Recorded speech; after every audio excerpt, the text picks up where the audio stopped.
আমাদের খুব precisely qualified লিডারশিপকে যেই দলের হোক,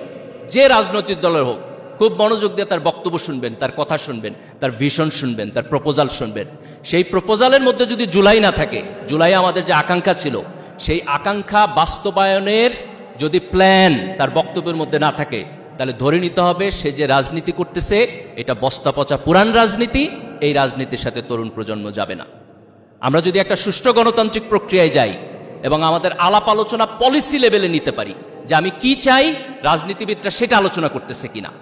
এই জায়গাটাতে যদি আমরা ফোকাস নিতে পারি, তাইলে পরে আমরা আমাদের রাজনীতির একটা গুণগত উত্তরণ করতে পারবো।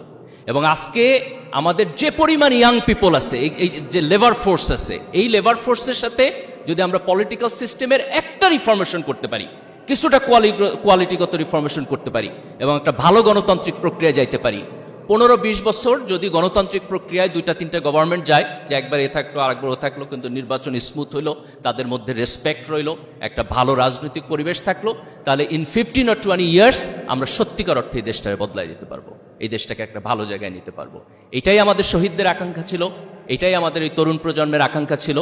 আমাদের সকল পর্যায়ের লোকেরা, রাজনীতিবিদরাই তো একমাত্র লিডার না, এর বাইরেও আমাদের সকল প্রফেশনাল গ্রুপ আছে, বিজনেসম্যান আছে, সাংবাদিক আছে, শিক্ষকরা আছেন, ডাক্তাররা আছে।